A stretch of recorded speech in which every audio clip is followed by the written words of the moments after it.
Hello, and welcome to the AppleInsider Podcast. This is your host, Wes Hilliard speaking.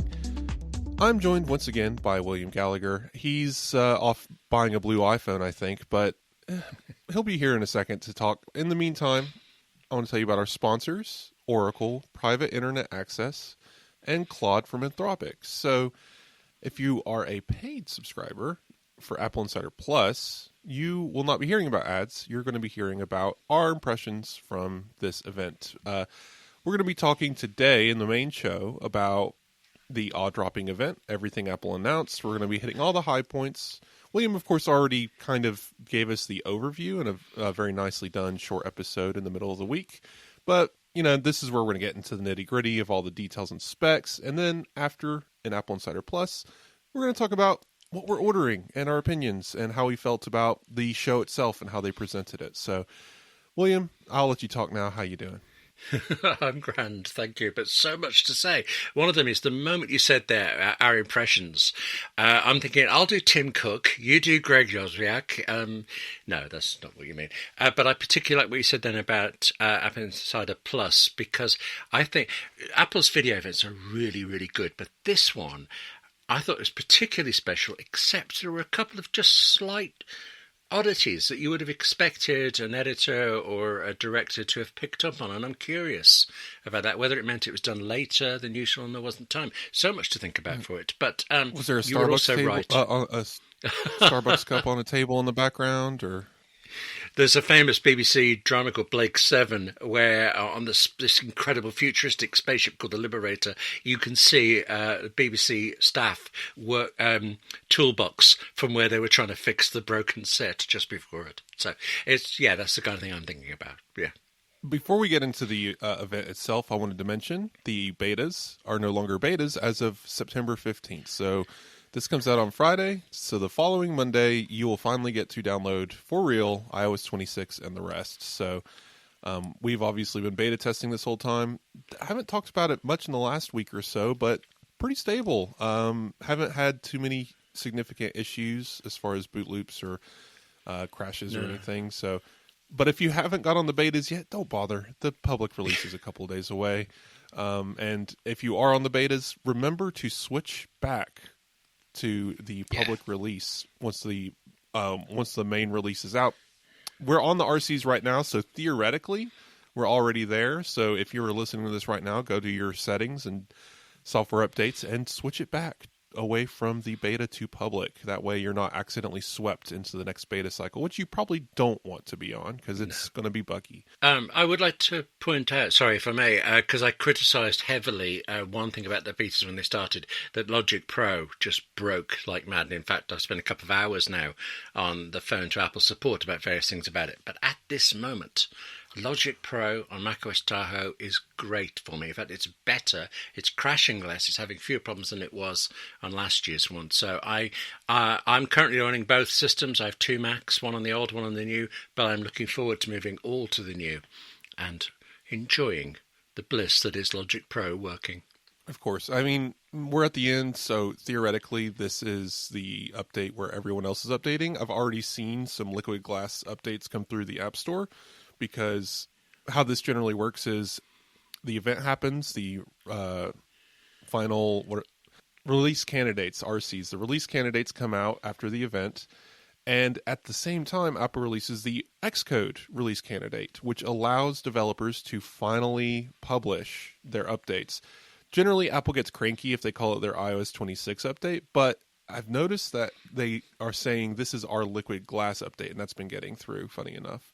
So several apps have already done that. Over the weekend, we should see more. And of course, by Monday and Tuesday, even more as far as the early adopters go.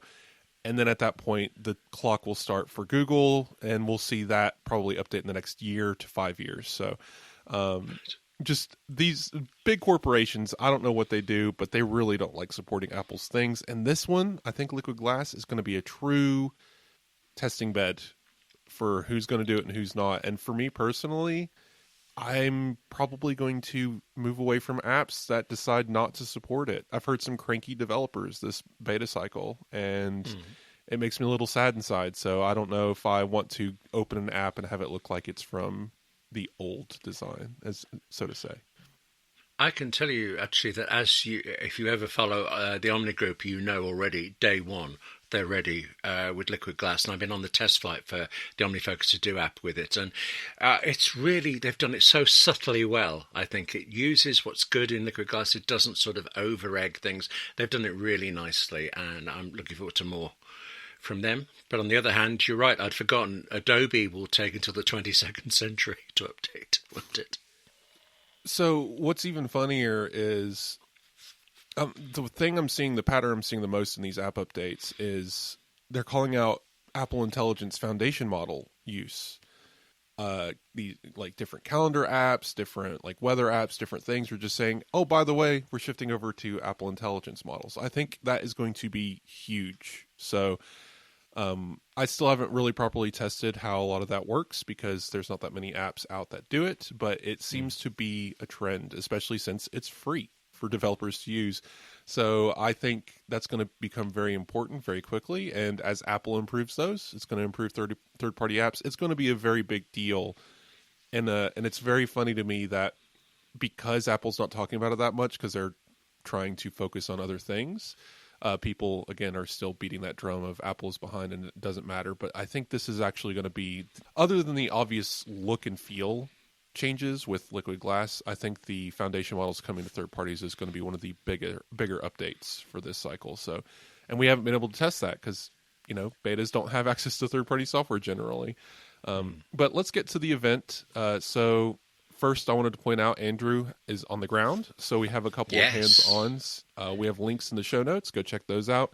No need for me to describe them. Go look at them. He gets to touch and feel and talk about the different devices. But let's get to the event itself. Tim Cook walks out on stage, says his good morning, and AirPods are the first thing. Oh, well, I don't want to get too much into it, but quick note. What did you think of the opening video? Oh, gorgeous, beautiful photography. And that thing of like the history of Apple, they made everything seem so unified, didn't they? All the circles, all the round rects, all the very liquid glassy kind of things they planned it. You now think they've always had. It was a gorgeous piece of work, and apparently all shot on iPhones as well, at least the location stuff was. So, yeah, I was thoroughly into that. Except for one thing, actually, it just occurs to me, sorry, the very last part of the opening was that long, gorgeous swoop down towards Tim Cook, who appears to be the only person at Apple Park ever. It's like it's always spookily empty there, isn't it? People just don't like it, or what? Some intern with an air horn runs around and chases everyone off before they start filming. So I like that video. It does. There's a tickle in the back of my head. I know they've done that before. Something. Maybe it was even during WWDC that they did the same, not the same video, but the same style of video of reflecting their design over each other. So I want to go find that and like superimpose them next to each other because I feel like they're very similar. But cool. I like that Apple does that. I like when they highlight the things that they do, being very co-centric and similar and across generations and devices and hardware and software. It's very smart of them. But that's where we get to AirPods Pro 3. So yes, Apple, of course, bragging about hearing aids and everything going in. But so we had a little tidbit try to come out. I didn't cover it because I thought it was dumb, but and I'm glad I didn't at this point. But Mark Gurman tweeted at the last minute, like I'm talking 11 p.m. the night before the event, just like don't expect any ANC or audio updates to AirPods Pro, and everyone's like, oh man, what? Why even bother calling it AirPods Pro 3? Well, it turns out I think the reason why he said that is because these have the H2 processor, which is the same processor that is in the AirPods Pro 2. Oh, I see. Right. Yes. Yeah, so theoretically, if you didn't really understand audio too much, you would think, oh, well, then there's nothing going to change. The thing is, Apple completely re-engineered these AirPods. So what do you think about the AirPods Pro 3? Well, amazing, really. I thought there was a rumor. I actually missed Mark Gurman's rumor about that, but the one I'd heard maybe 24 hours before that then, was that there would be AirPods Pro 3, might be at this event, might be later this year, but there would actually be 2 editions of it. There'd be another version next year, and next year's version would have the live translation thing. So the fact that we got it now was a nice surprise.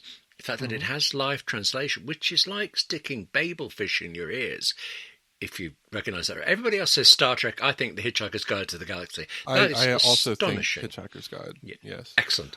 That is, I mean, hands down incredible.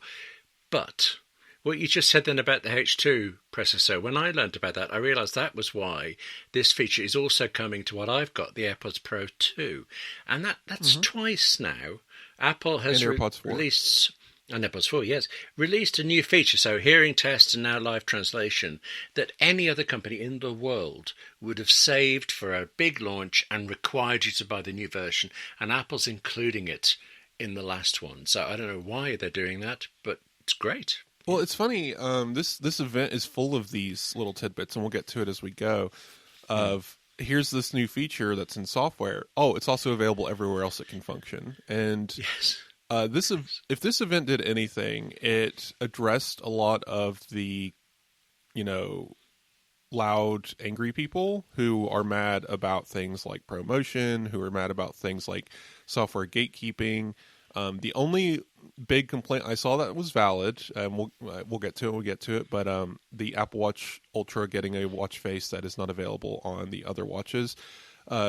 Especially since the Series 10, Series 11 watch, big watch is basically the same size as the Ultra display, so it feels a little odd that they didn't do that. But I think that's a little different. It's more of a fashionable idea, and we're also kind of like how you only get the Hermes watch face when you buy an Hermes band.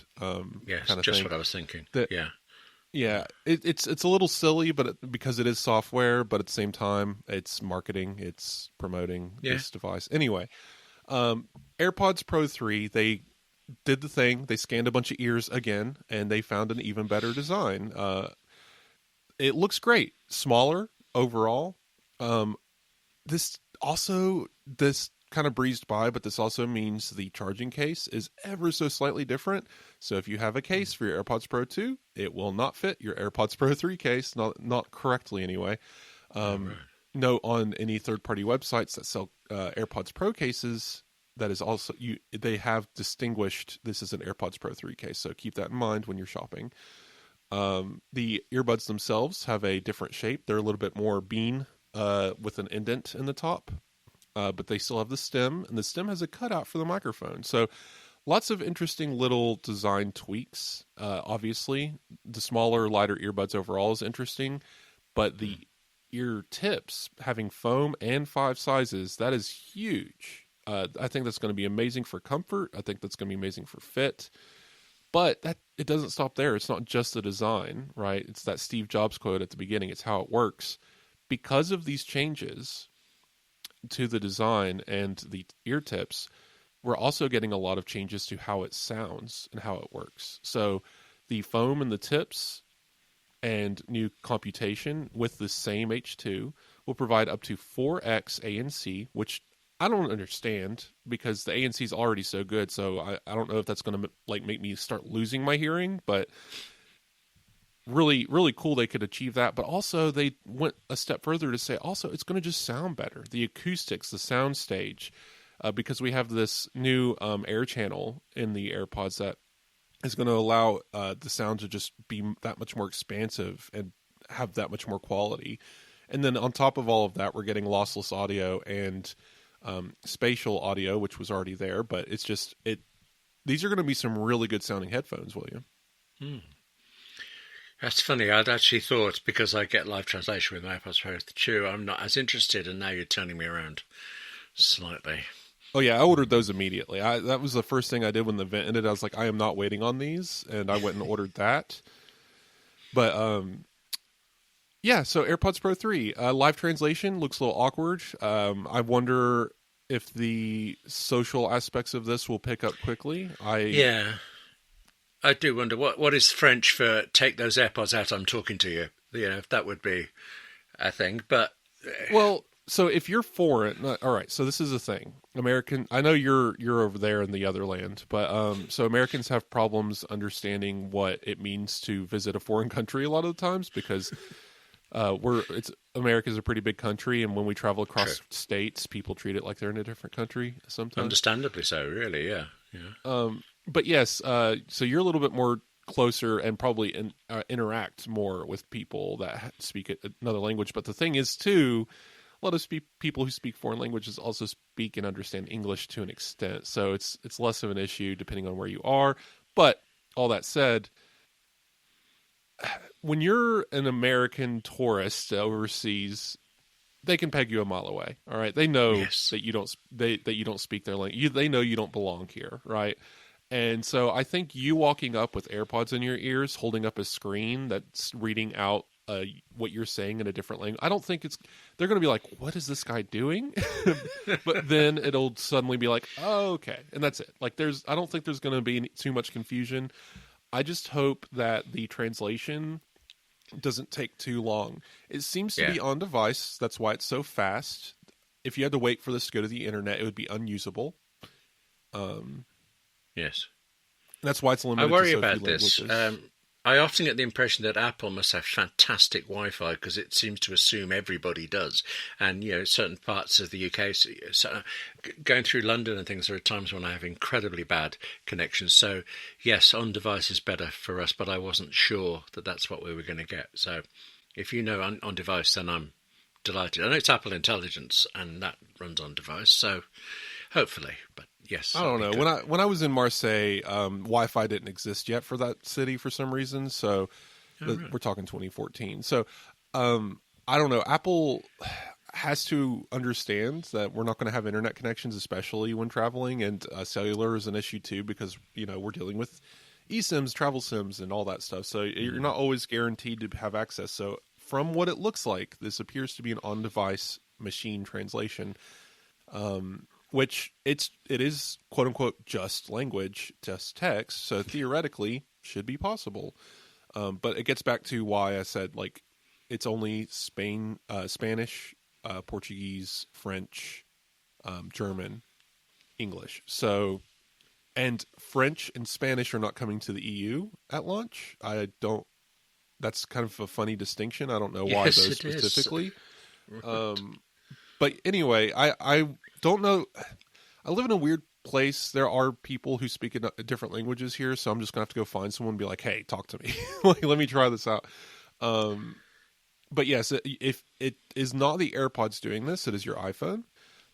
Theoretically, this is possible on an iPad, but Apple didn't really get into that. But as long as you have Apple Intelligence running on your iPhone, connected to and running iOS 26, connected to a set of compatible AirPods that are running the current software, you should be able to use this feature. But that's also any H2, so AirPods 4, not AirPods Max. But I think it would be even more obnoxious if you tried talking to someone with AirPods Max on. So, although weirdly, the last time I was in France, I noticed it was incredibly common to find people with very large over-the-ear headphones, including AirPods Max, and more so than, say, Apple Watches or even AirPods Pro, kind of. So different cultures, different places. But this is slightly off the point, but you put it in my head, and it's something I think you will know about. You mentioned eSIM. Apple made it sound like they invented eSIM and brought it to the world, and surely they didn't. It's just... I think they helped. Oh, okay. Well, it's one of those consortium things where they're part of a big group and probably said, hey, do this. And they're like, oh, but we don't want to. And then they did it anyway. Okay, that's not unreasonable then. Okay. Yeah, so one last thing on AirPods and we'll move on. So price, they didn't change. So that's great. $250 for AirPods Pro 3. Also, let's see. I was going to mention something. Completely lost it. Oh, so the battery life. So I mentioned this in the AppleInsider Plus, I believe, as part of my predictions, but I'll mention it here. That they would obviously have a battery life improvement, and Apple did do that. And they didn't get into it. I was hoping they would describe a use case for the new battery life and lean into it a little bit, but they hinted at it. So if you're using AirPods as hearing aids, they last 10 hours. If you're using it with just ANC turned on, they last 8 hours, I believe. Right. But that gets to, okay, but what if you're not using, if you have one AirPod in, you can't have ANC on, right? Unless you turn that on in accessibility. And you're not using it as a hearing aid. So how long is the battery life? Presumably longer. Probably as much as 12 hours for one earbud. Which tells me that I could feasibly wear an AirPod all day now. And like when it dies, switch to the other AirPod and get the rest of the day, right? So we're not quite at wear 2 AirPods all day, but we kind of are, because the way Apple looks at a day, they look at it as the work day. They don't really... They're like, it depends on what you're describing. All day battery life for Apple means 18 hours, right? And we're not there yet. But getting through the workday, Apple even pointed out, you're 9 to 5 for this set of AirPods. You can literally work in AirPods all day and not have an issue. But they also mentioned you can pop them in the case for a few minutes and get a couple of hours of listening out of them. So they're quite good at being all-day devices now. We're now at AirPods Pro are at the same battery level as the original Apple Watch, more or less. You're not quite getting through a day. You have to pop it on a charger every now and then, but the time it takes for it to charge isn't significant enough to matter. AirPods Pro charge way faster than the original Apple Watch, by the way. And so, yeah, theoretically, you could make it through a whole day with AirPods. So I pose this question of, should you?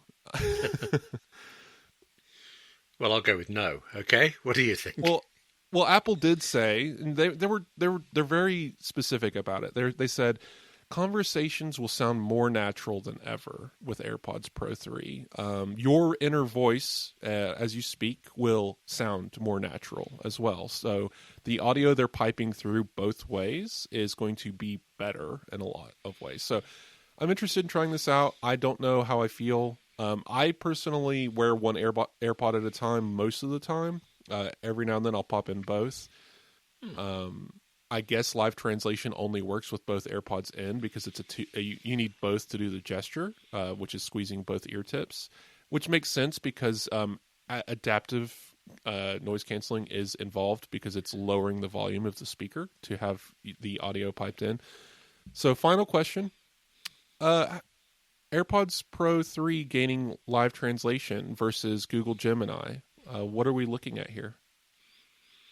I'd actually forgotten that Google Gemini had this. I'd like to compare the two of them, really, to be sure. But how good they are, yeah. Yes, but I think Gemini's my doing mind is something occupied. different. That's true. My mind is fully on the fact that you wear one AirPod. That's more like a fashion statement than useful. I mean, do you listen to music that way? If it's one AirPod, generally I'm listening to podcasts. I do put in both for music, because you're spatial audio and all that. That's what I was thinking. I mean, all that effort to go to spatial audio, but no, okay, that makes sense. No, podcasts are mono generally. We could record in stereo. That would be fun. Yeah. No, so Gemini does this thing, and this is where I disagree. I like Apple's implementation, using Siri as a translator who is speaking for the other person, and there's no confusion as to what's happening. And I don't think anyone would be confused by Gemini, but it seems like Google's trying to obfuscate the steps between, and I'm not a fan of that. So Gemini is Gemini changing doing your voice. Yes, thing. your voice. No, that's. I don't like that. No. It's creating a Gemini version of your voice and repeating what you say back to the person. Now, and from their demo too, it's funny. It was done with the phone or something like that, I think, over speaker. So you're speaking, then Gemini is translating live, and then they're in your voice. Apple's is more as it's happening. So just like a translator would, as you're speaking, the translator is speaking over the person speaking to tell you what they're saying. So there's less of a awkward pause. I'll have to go back and watch that Google Gemini demo, because I believe that's what was happening. Was they would speak, Gemini would speak, the other person would speak, Gemini would speak, and the whole time it's doing it in the speaker's voice, which again is just kind of creepy and odd, and I don't understand why that's necessary. Whereas with the live translation with AirPods, the algorithms are lowering the voice of the speaker, and Siri is speaking over the speaker, saying what they're saying live, and it's all happening. You might have to wait, like even the demo. Apple, this is what I loved about it. Apple did not shy away from when the speakers finished, Siri was continuing for a beat or two, and then the other person responded, and that was fine. It was awkward, but it was natural. So we got to move on. There's a lot to talk about. So Apple Watch. This episode is brought to you by Oracle. In business, they say you can have better, cheaper, or faster, but that you only get to pick two. What if you could have all three at the same time? That's exactly what Cohere, Thomson Reuters, and Specialized Bikes have since they upgraded to the next generation of the cloud, Oracle Cloud Infrastructure. OCI is the blazing fast platform for your infrastructure, database, application development, and AI needs, where you can run any workload in a high availability, consistently high performance environment and spend less than you would with other clouds. How is it faster? OCI's block storage gives you more operations per second. Cheaper? OCI costs up to 50% less for compute, 70% less for storage, and 80% less for networking. Better?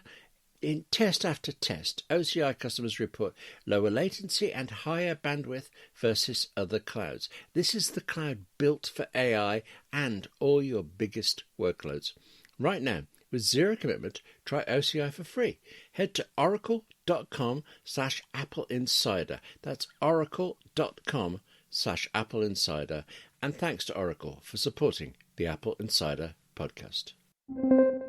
They keep saying that Apple Watch Series 11 is thinner, but then they don't say by how much, and it looks exactly the same as the 10. No, I don't think they made it thinner. I think this is identical. It's the identical case, identical display. Well, there might have been some mention of the display something, but I don't know. It's probably so minuscule. There are 3 actual changes in Apple Watch Series 11. The battery life is longer because of a re-engineered battery, and it's much longer. We're talking 6 hours. So it went from an 18-hour battery to a 24-hour battery in regular use. And Apple considers regular use doing 1 to 2 workouts that last up to 30 minutes, right? So, so if you don't work out at all, you're getting even more than 24 hours. I knew there was a benefit to my lack of health. This is the year for better batteries, isn't it? It's in everything. It's impressive. Apple, either they got a supplier or they themselves figured out something interesting chemistry-wise to re-engineer how it works. We're also talking about efficiency gains. Apple got a lot of efficiency gains over the chipsets internally, especially with cellular. That's the second change, 5G. Comes to Apple Watch Series 11 and the other ones. So the third new thing in Apple Watch is the display cover. And that is now a version 2 of the ceramic coating that goes on top of the Ion X glass that is made by Gorilla Glass. We'll be hearing a lot more about ceramic later, but that's it. That is Apple Watch Series 11, except there's some software features that are coming to other watches that were announced alongside of it. This is the parlor trick Apple pulls every year. They announce some new tricks, but it's coming to other watches. So this year we're getting a couple of... We don't need to dwell on the hardware. Apple Watch Series 11 is a very basic upgrade. This is a Series 6 upgrade. If you remember, Series 6 is what gave us literally blood oxygen and nothing else. Oh, yes. Yes. I don't even think we got better battery life that year. This year, this is, I think, better than blood oxygen because battery life is actually useful. So this is actually a pretty significant step up. If you're on a Series 10 and your battery's dying early in the day, you could possibly consider. But for everyone else who's on like Series 8 and earlier, this is going to be a really good upgrade for Series 11. I'll put that out there. Because I remember I've seen people say, well, why even bother? Battery life's a big deal. 5G is actually kind of a big deal if you're using cellular on your Apple Watch. And a tougher display can't knock it, right? So, but then you're getting all the other health features. You're getting... Sorry, I see what you did there. Can't knock it. Right, very good. I can't remember, sorry, because you're saying that about cellular. I have never bought an Apple Watch with cellular, but I think you do every time, don't you? By default, I get the stainless steel, titanium, whatever's. So it comes with cellular, and I use Visible. They're premium, whatever. And it comes with a wearable plan automatically, so I don't actually have to pay for it. So, right, that's excellent. Yeah, it's nice to have. It's useful. If you, the biggest party trick I have is going swimming out in a lake and being away from shore and being able to like text people. It's pretty funny.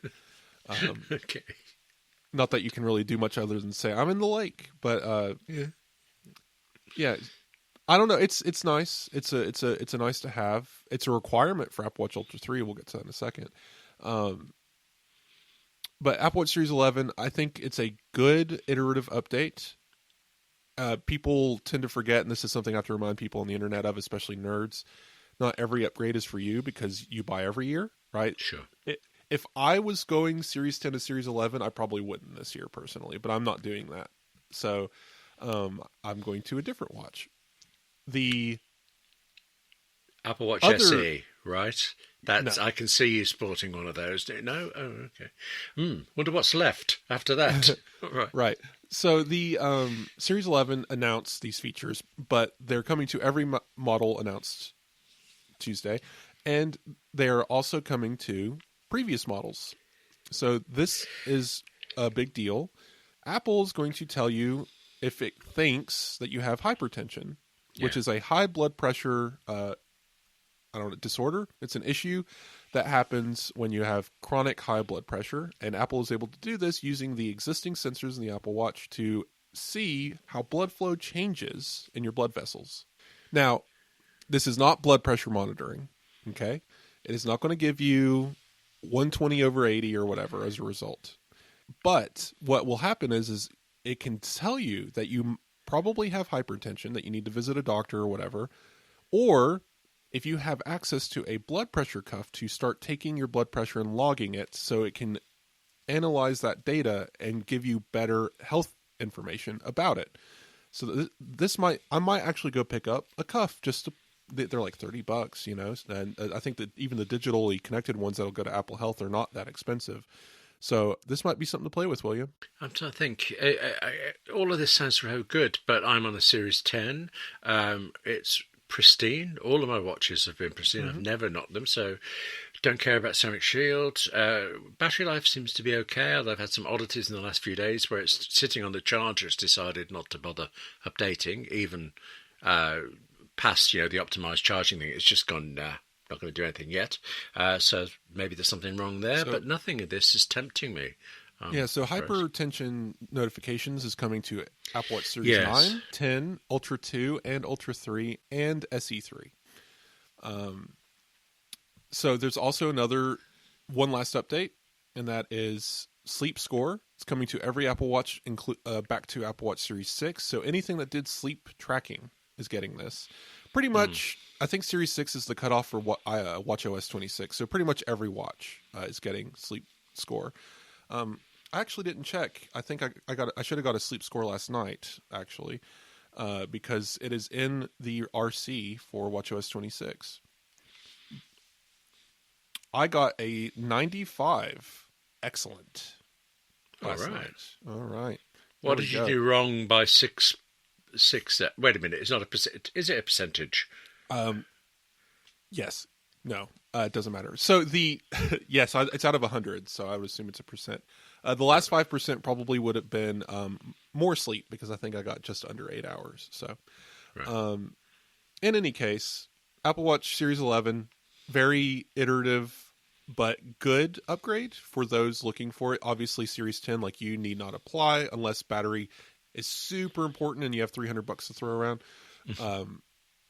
SE3, we don't need to spend time on this. It is a new base Apple Watch. It looks like the previous model, which I think looks like a Series 6, maybe? No, Series 6 had the ones that go to the edge. This one is the Series 4 design, I believe. So it's still the older case, but it gets the S10 chip, which is the chip that all the other new Apple Watches got. So it has the hypertension notifications. It has the sleep tracking. The things it lacks, though, it doesn't have wrist temperature. It doesn't have, I believe, blood oxygen. but it does have other things. It doesn't have ECG, but it has the basic health features for fitness tracking. It has GPS and a cellular option if you have a kid and want to strap this to their wrist. And it has always on, which I think is a huge benefit on an Apple Watch. So I think Apple Watch SE is a really good deal. SE3 is, if anyone wants an SE3 or an Apple Watch, this is the one I'm going to recommend. I'm going to be like, look, just go. It's inexpensive. It only comes in 2 colors. If you want colors, more battery life, or more health features, if you want to track your ovulation, like, obviously go to the series. But otherwise, if all you want is fitness tracking and notifications and all that, SE3, it's a good starter watch. It's a good kid watch. It's a good elderly watch. It's just and this model is excellent. There's nothing to talk about. It's just SE2 came out 3 years ago. This brings it up to date. So that brings us to Apple Watch Ultra 3. This one's kind of an odd one. So the Ultra 2 came out 2 years ago. So it had 2 years ago's chip, I believe the S8, if I'm remembering correctly. Well, the S9, because it would have got the S10 last year, but it didn't. And then this year, Apple did not release an S11. They just reused the S10. So yes, the Ultra 2 would have had the S9, which is fine. But now this one gets the newer chip. It gets a brighter display at certain angles. It has a larger display. So now it is, once again, it takes the crown back from Series 10 of having the largest display by a micrometer of... Anyway, but it is now the largest display in an Apple Watch. It's a very bright display. Longer battery life. It's incredible. I think 42 hours in regular use, 72 hours in low power mode. It's just it's crazy to believe it would be that long. That would be the thing that would tempt. I like the larger screen, and for some reason it actually seems larger on the Ultra than on the Series 10. I don't know why that is, just optical illusion for me. Borders, but that battery life, that is deeply impressive. Oh, by the way, SE also gets some gestures. You get. Oh yes, I forgot the double tap and the wrist flick. Yeah, do you ever use double tap? I forget that's there, but wrist flick is absolutely like. Yeah, I use that wrist. Same here, wrist flick a lot, but yes. So. Ultra 3 also is a 3D printed case, which I thought was cool. It's made out of recycled titanium. It's 80% of it, I believe, is recycled products. It's not quite to Apple's 100% metric, but it's getting there. The biggest thing for Ultra 3 is satellite. If you have 5G activated on your watch, you can also connect to the satellite in emergency situations, or if you just want to send a text over satellite. I think that's why it's tied to having a active service, is because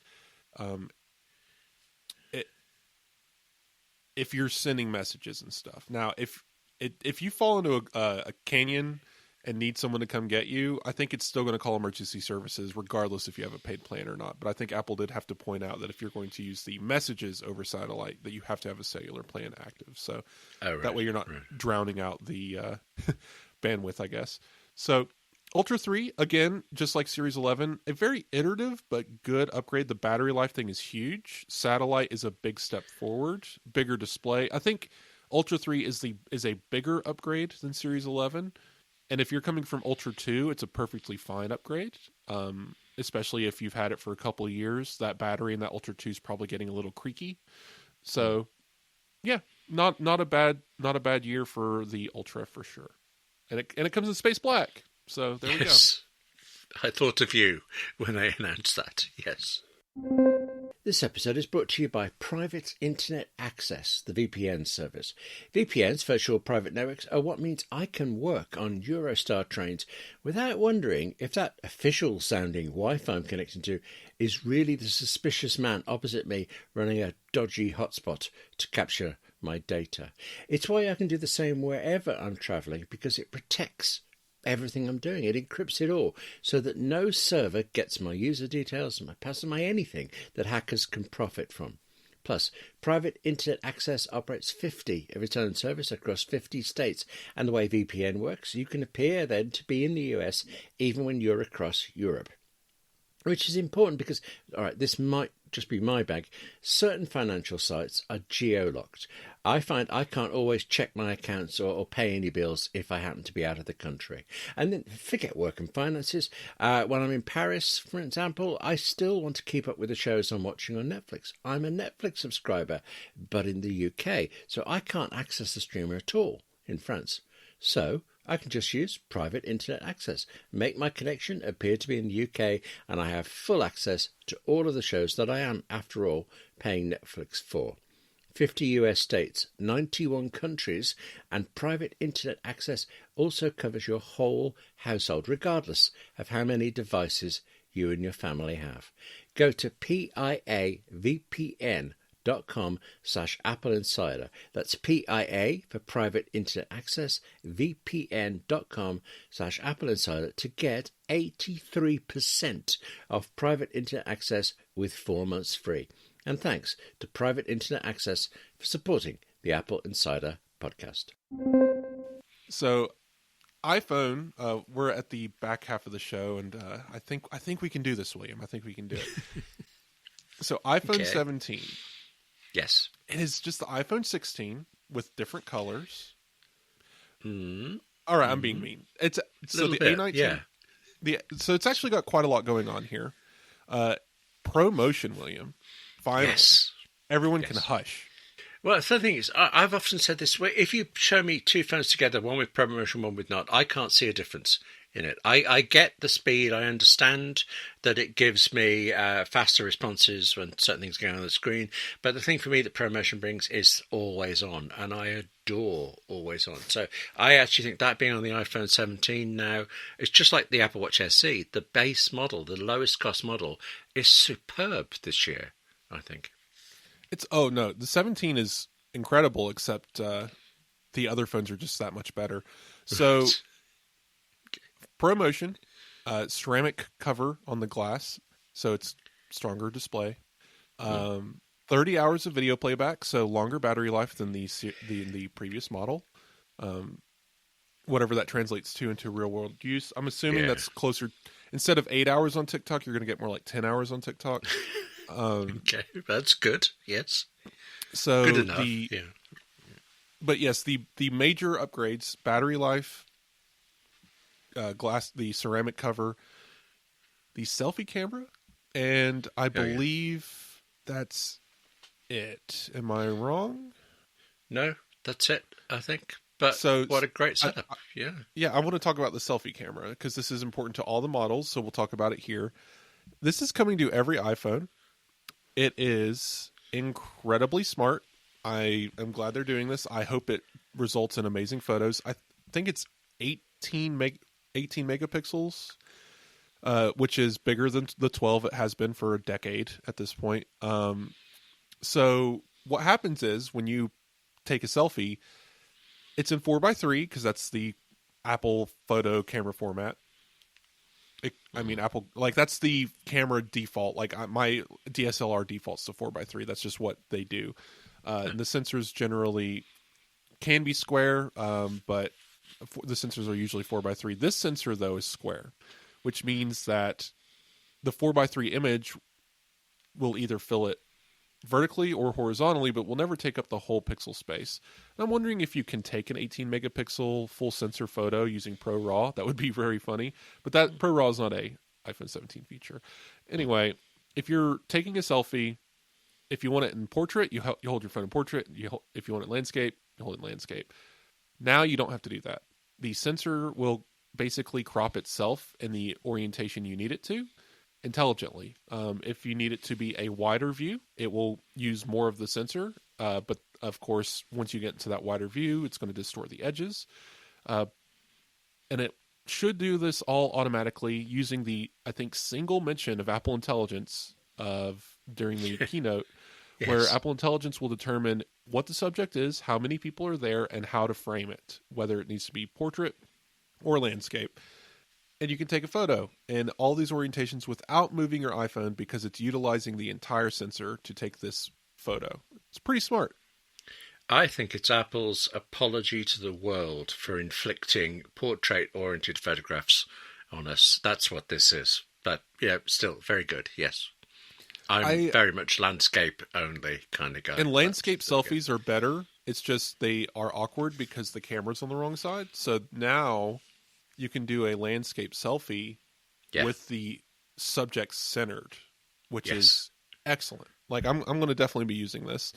That Apple did not mention the slow fees, but they did mention that the action mode more or less is the reason why this stabilization is going to work so well is because it can use the sensor as a stabilizer, basically moving the image around the sensor as the phone moves to basically correct for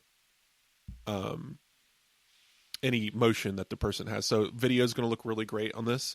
I'm hoping that is utilized in FaceTime as well, which means FaceTime should look really nice. Thumbs up all around. Really smart move. I'm glad this is on all the devices. I will be testing this out, whatever review I end up doing. But yeah, that's iPhone 17. I'm looking at Apple bragged a lot about eSIM coming to more countries, and they're punishing all the countries who are not getting eSIM by giving you less battery life. I was just thinking about that. I got about the new battery size in the eSIM ones only, but I wasn't aware that they were pushing eSIM around the world, except in the iPhone Air, because it was crossing my mind that the UK, where I am, wouldn't get the extra battery life. We saw figures that were for US and China. China has physical SIMs, lesser battery life, but the UK tends to have physical SIMs as well. So I assumed Apple was just ignoring the rest of the world, but they're pushing eSIMs here as well. That'd be good, I think. Yeah, I mean, there's going to be places where eSIM is just still not possible because of just how the cell networks, and they're still not moved past it, but they did kind of make fun of SIM cards being these like 30 pieces of plastic. So yeah, I think that is it. The A19 chip, more powerful. We'll get to that with the A19 Pro, but there's more neural stuff for AI. Apple didn't dwell on what AI would be doing, but it's going to be really good at it. Also, every camera in the iPhone 17 lineup is a 48 megapixel fusion camera, which I think is very cool, including in the iPhone 17. It, of course, will be outputting 24 megapixel photos, but those two cameras put together, giving you the ability to take spatial video and spatial photos and macro on the standard iPhone. That's pretty cool. And you get that 2x zoom at 12 megapixels, I believe. Maybe 24 megapixel 2x zoom. But yes, all very nice. This episode is brought to you by Claude from Anthropic. This is the AI tool I use to help plan a business trip I've got coming up. It found a sale on Eurostar trains that I would have missed. For instance, just by asking it to recommend travel to certain places over certain dates, it found me a deal I would have missed. It also found me actually what else I can do while I'm away. It took the hotel address I gave it and gave me back a briefing on all of the nightlife and culture events going on, where I will be, when I will be there. And actually then, having seen that it could do that, I'll tell you, I tried seeing how much further it could go. This trip is a writing retreat, so I said, go on then, give me a plan for the writing and plan out my entire trip for me. I don't know that I'll follow it to the letter, but Claude proposed certain hours writing. It took into account things like it's a fairly long journey, and it suggested some great Parisian cafes and bookstores that I can work in. Claude gave me specific answers and found specific deals when I asked it to, and it gave me an overall guide for every aspect of a trip. Claude is the AI for minds that don't stop at good enough. It's the collaborator that actually understands your entire workflow and thinks with you, not for you. Whether you're debugging code at midnight or strategizing your next business move, Claude extends your thinking to tackle the problems that matter. Plus, what I'm now just starting to explore is Claude's connections. You can connect Claude to Zapier or to Apple shortcuts. Ready to tackle bigger problems? Sign up for Claude today and get 50% off Claude Pro when you use my link. Claude.ai/AppleInsider. That's Claude, CLAUDE.ai/AppleInsider. claude.ai/AppleInsider right now for 50% off your first 3 months of Claude Pro. That includes access to all of those features mentioned in today's episode. claude.ai/AppleInsider. And thanks to Claude from Anthropic for supporting the Apple Insider podcast. So iPhone Air. Yeah. So this is the big one. Yeah, where do you start with this one? It is. Curious to know which way you'll go. Yeah, so the pros are actually really interesting too, of course. Like, definitely big up, like, as big as the iPhone Air is, somehow the Pro is still bigger in some ways, because the Air is, it's a weird thing. The way I've been rationalizing it is this. You have the iPhone 17, iPhone 16e as your budget option, your iPhone 17 as quote-unquote entry. So if you want the most modern specs, you're going to get the iPhone 17 at the lowest possible price, 256 gigs of storage. But then you have a fork in the road. Do you want to go to the most features? Do you want this phone to be the most pro, durable, longest battery life, most features, best cameras? Or what is it? So function over form, or do you take the other route and go form over function? So Apple does not shy away from the fact that the iPhone Air is compromised. It is a compromise in many ways, but they hope that the trade-off is worth it. And there was actually this, I wouldn't call it an interview, but they got like 3 pull quotes from what's her name? Molly Anderson. Molly Anderson, yes. So she's a design vice president at Apple for industrial design. So she's basically like, look, we want it to be a tough decision. We hope it's a tough decision. That means we're doing our job, basically. And I think she's right. This is going to be tough for a lot of people. Not for me, because I need my cameras, but this device is super thin, right? It is the thinnest iPhone ever. It only is thin. It's not the thinnest Apple product ever, only beaten by the iPad Pro, right? And the camera bar is a new design, and it's unique to this device because the camera bar on the Pros is different in a lot of ways. There is ceramic covers on the front and back. It has a titanium rim, which is polished for a shiny look. And yeah, this thing is 5.6 millimeters thin, and it weighs nothing. Like, it is this. Tim Cook says it's feels like it could fly out of your hand. And he actually said the silly quote. They said, which phone are you going to use, Tim? And he said, well, I'm going to use both because I'm cool like that. But when I want to feel like I'm flying through the air, I will pick up the iPhone Air. So yeah, very, very sneakers coated Air Jordans. But yeah, this is fun. I think this is a fun device. It gets the selfie camera, 18 megapixel center stage. It gets a 48 megapixel fusion camera on the back, which allows 2x kind of optical. We'll get to what Apple means by optical like cameras, but yes, this is a single camera system that offers technically 3 cameras in one because it's running the A19 Pro, William. It also gets Pro RAW, I believe. So you're able to shoot 48 megapixel RAW photos, standard 24 megapixel photos, or 12 megapixel 2x zoom, and then you get your front camera. So Apple is saying this phone has 4 cameras. Whether or not you agree with that is up to you. It also has the N1 network processor, and it has the C1X carrier, I'm going to say, processor. I'll find a meaning for these letters.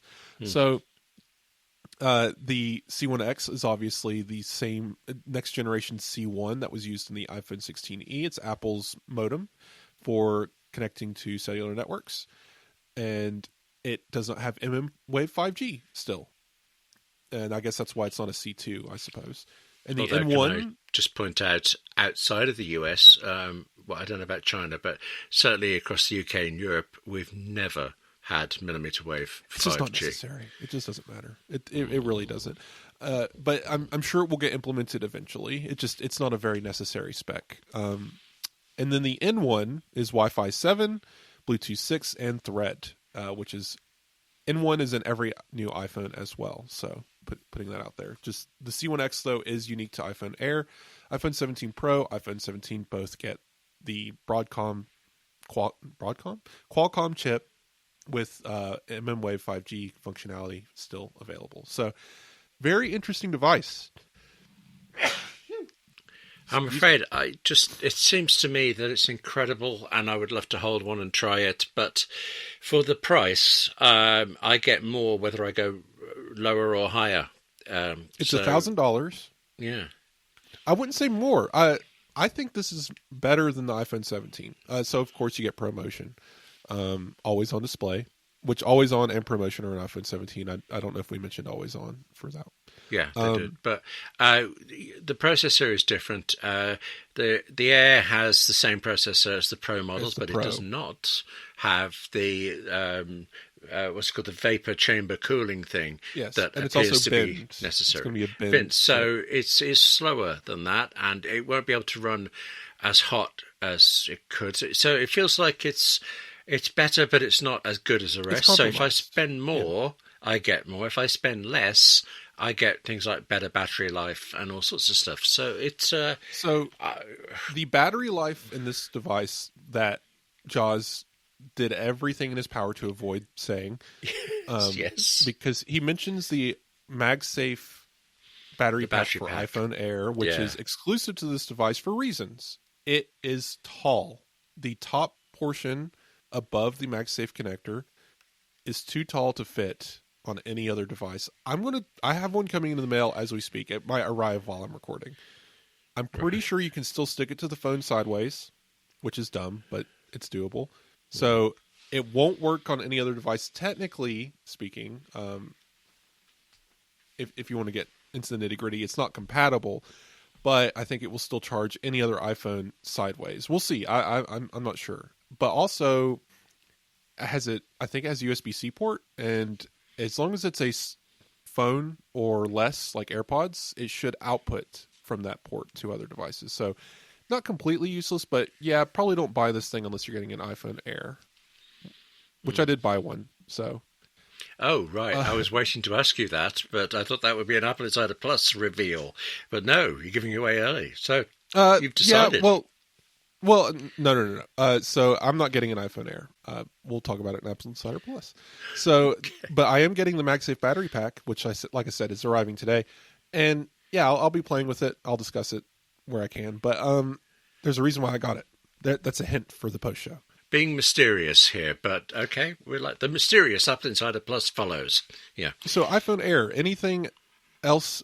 So we got the new design. We have the camera bar, which basically hosts the entire stack of technology inside of the camera bar. And then the rest of the phone is battery, which I find very interesting.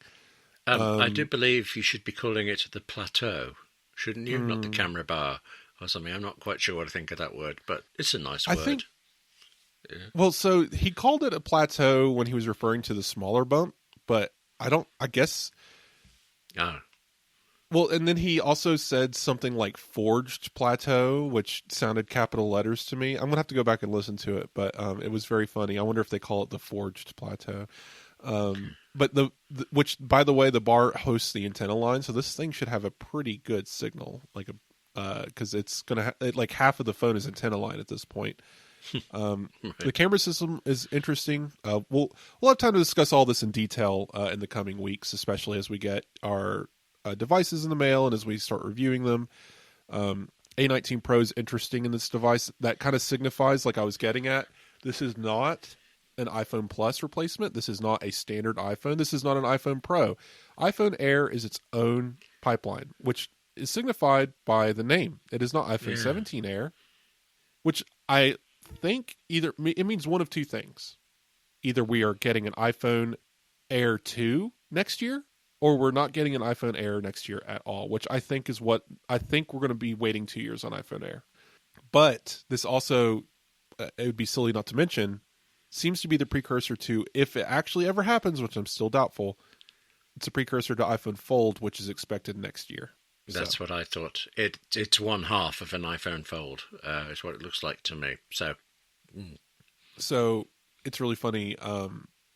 Darth, the Red Panda in a Darth Vader outfit on Blue Sky, he's an excellent follow, by the way. So he was making jokes of like, so this is the half of the iPhone Fold, and Apple's going to sell you the other half next year, right? Because right, and then you put the two together, and then you get two cameras and two speakers, because this only has one speaker, and I think it's in the earpiece. So there's no bottom speaker on this phone. So there's a lot of interesting compromises. We'll be getting into it. We got to talk about iPhone Pro. We're running out of time. I have one thing to say about iPhone Pro, and I'm surprised at it. It's more about the presentation than the phone itself, but Apple has chosen to use the orange version on its main webpage for it, and it's given it a very brutalist style large font for iPhone Pro for it. And it's the first time I think of an Apple design that to me looks really ugly. Yeah, I don't know. It's just that one version. Mm-hmm. Yeah, I mean, but nothing against utilitarian. It's just something wrong. It's 1984's iPhone. So yeah. I if you look at how you can customize fonts and like making your clock on your lock screen, you can go super wimpy Air or super bulky Pro, right? So like they're kind of pulling from that design aspect, which I think is fun. But yes, it's a very dense font for Pro, and I find that amusing. But so iPhone Pro, iPhone 17 Pro. First off, it is aluminium even. The thing is, all right, so I struggle to understand why they were doing this, and it now makes sense. So if I had known this the entire time, I feel like I would have had a different opinion. But I didn't know this, so this missing piece of information is what boggled the mind. This is a unibody design, right? And I think there was a leak of this component at some point, but it looked more like a case mold, and the Chinese. Oh yes, it did. The Chinese leaker that was leaking it didn't do a good job of describing it, so I just kind of dismissed it out of hand. But it was actually this thing that Apple actually showed in the event of the unibody. So cool. That's the reason why it's aluminum. First off, it would be very expensive to do a full unibody titanium design. Even the iPhone 16 Pro, only the rim is a titanium alloy. Imagine if the entire phone was titanium. It would be astronomical, and the materials, no. So if you're going to do unibody, you have to pick a material and stick with it. You can't fade slowly to the outside in a different material or something. So yeah, aluminum makes a lot of sense. Stainless steel would have made this ungodly heavy. So we're back to aerospace grade aluminum. I'm fine with that. Like I like titanium. I recently bought a titanium watch band. I'm buying a titanium watch, right? Like I get it. The material is great, but when you're making these kinds of decisions, I guess it makes sense. If I had known, I'm telling you, that this was meant to be a unibody design and that was the decision pipeline they were making, it would have made sense. It's just without that tidbit, did not make any sense why they were going aluminum.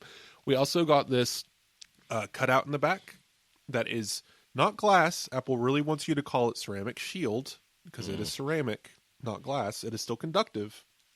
It's very hard, and they have a ceramic cover on the screen on the front. So also the edges and the corners and the camera plate being aluminum as well means that this is a very durable design. This is a very durable phone. If it smacks into the pavement, you're less likely to shatter depending on how that vibration is distributed through the case. But judged by how they built it, looks like it's going to withstand a lot of torture. So I'm not going to put a screen protector on mine. I never do. I hate screen protectors. I did order a MagSafe leather back to put on mine because I love Nomad's MagSafe leather back. That leaves the sides exposed. But William, what are your thoughts on the overall design and the lack of a black color? We have blue, orange, and silver. Well, as I see it, we have silver and blue. That's the way I'm looking at it. I wouldn't buy orange either. I mean, we've had things like purple iPhones before and shocking green ones, and I would never buy those, but they've never looked bad. They've just not appealed to me, whereas orange just looks like a mistake to me, and I don't know why. But other than that, It's I going to be a do. very popular device. People Yeah. love orange. People love it, and they're going to buy Pro just to get the orange. Well, good for them, I suppose. I But yeah. I don't like there's no black color, but also who cares? Blue is fine with me. I'll be looking at that. But so yeah, we have the A19 Pro, which is the most powerful chipset. I mean, it's not like they're going to release a less powerful chipset. So It's true. the thing is here, though, Apple specifically points out that their neural capabilities are vastly improved. We're going to get much faster on-device responses, which I think is going to be very important. I think that live translation feature that they showed is quote-unquote powered by A19 Pro, if I had to guess. Because if it's probably going to be very quick, very fast. We can also charge this thing with 60 watts of power, Yes. which is crazy. So you're going to get... It has a big battery. You can charge it very quickly with up to 60 watts of power. Apple's selling a new 40-watt dynamic power adapter, which is going to, I guess, communicate directly with the iPhone to help preserve battery health. So the battery health nuts, Apple's selling you an expensive charger if you want to go buy it. Obviously, we have ProMotion, 6.9-inch or 6.3-inch display, 3,000 nit peak brightness. That is the same peak brightness as the Apple Watch Ultra, I believe. Yes, which it is. Incredible. Which is great. Mm-hmm. Well, I mean, I presume it's. I like a bright screen. Anyway, maybe it's my age and my eyes, but I imagine that makes it much easier to use out in bright sunlight of the type we don't tend to get here in England. Well, so Apple also mentioned the ceramic shield has an anti-reflective coating, which means not only is the display brighter, this is the first iPhone with anti-reflective coating. So I think this is going to be really interesting in sunlight. I can't wait to test that. I'm going to do a one-on-one compare with the iPhone 16 Pro Max display. This is going to be really interesting, I think. Lots of small details. All three cameras are 48 megapixels, including the telephoto. So I was confused by this. I could have swore that the telephoto on the 16 Pro Max was 48 megapixels. It was not.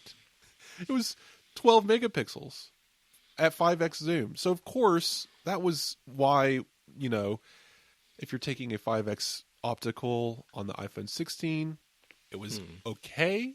And a lot of times the main sensor would just crop itself and present itself as a 5x lens instead, because the 48 megapixel main sensor could do better than the 12 megapixel telephoto sensor in certain lighting conditions. But now they're all 48 megapixel. And this is really cool, William. The telephoto is now a 4x 100 millimeter camera and can be cropped to a optical like 200 millimeter 8x. Hang on. Optical like. This is Apple's new phrase. So this is what they mean by the Fusion camera. The Fusion camera, the name is what it implies. It means that it has more than one quote-unquote camera inside. Every iPhone camera in this generation is a Fusion camera. The 0.5 camera, the ultra-wide camera, is ultra-wide and macro Fusion. Then you have the main camera, which is 1x, 1.2, 1.3, 1.5, and 2x, and everything in between, which is optical-like. Then there's a fuzzy section between 3x and 4x we're going to ignore. And then 4x is optical telephoto. And then 8x is optical like. The reason why it's like is because we're cropping the sensor. It is a crop, but also because of algorithms, which are now being applied to every step in every photo. This used to not happen, William. We're running out of time, so I can't get into too much detail. But previously, the zooming and cropping algorithms would only apply to certain situations and certain lenses. Now it's applying everywhere. So we're going to get much sharper, much better processed photos across the board, 8x especially. And Apple's pipeline is still fully algorithmic. They did not mention AI in any way, so I was curious about that. I'm really excited about 4X. That's going to be amazing for portraits, right? 100 millimeter. All right. I'm a 55 millimeter portrait guy, but on a phone with that doesn't have as much natural bokeh because it doesn't have as much aperture, 100 millimeters on the phone is going to be like having 55 on a big camera ish. We're going to get much better bokeh. We're going to get much better portraits. I'm very excited to try this out, especially since that is going to be at 48 megapixels on that sensor. And then, of course, 8X is bigger than 5X. And even though it's 8X at 12 megapixels, it'll be an improvement over the 8X or 5X at 12 megapixels. So I'm very interested in trying all this out. The sensor is better than the 5X telephoto zoom, and Apple did a lot of work in the background. And we have a new image signal processor with A19 Pro. This is a huge year again for photography. Last year I was excited because photographic styles really revolutionized how we take and edit photos on iPhone. This year we've taken that a step further by making the pipeline even better, introducing better hardware across the board, and even video gets better. What's Genlock? Tell me about Genlock. Well, finally, a bit I understand. I got so lost with the numbers in photography, but Genlock, I realised actually I just took it for granted, unthinkingly, that iPhones always had this. When you're on a multi-camera shoot, Genlock is like the industry standard that synchronises everything. So it doesn't matter when one camera is switched on later than the other; it's still in sync with everything else. And that means when you ingest your footage afterwards to do an edit, it's all synced up straight away. They talked about the opposite being having spent hours manually adjusting frame by frame syncing. And I have done that on an incredibly small level. I mean, minutes instead of hours, and 2 or 3 streams of footage instead of hundreds or whatever main production would use. And it is painful, even at that small thing. So the fact that they've assumed everybody would do it forever really surprised me, but now they don't have to. It just all works, which is, of course, Apple's phrase for these things. So Genlock is great, although, I'm unlikely to use it on, say, my YouTube videos. But, if you make a YouTube video with 8 iPhones in a row or something, then you're set now. This will all work. You'll love it. You can get 2 terabytes of storage in the iPhone 17 Pro Max. Yes, that's true. You pay, but you really pay. It's a lot of money. I only got 1 terabyte. I think it's a $400 jump from 1 to 2. So it's $2,000 if you go for 2 terabytes. I'm not sure what 1 terabyte is. So, So great overall. We have the vapor chamber, which is kind of the barest, tiniest of hints in the way they graphically designed. Showing that was in the Apple logo at the beginning. So, funny enough, the Apple logo did seem to hint at the vapor chamber. So nice. We knew that was coming. It's a bit of ionized water in a metal casing that will transfer heat from the components to the rest of the case and hopefully out to the air, making this have... Basically, the idea is you have peak processing power, and that peak is determined by how much power can be output by the processor and the GPU and everything.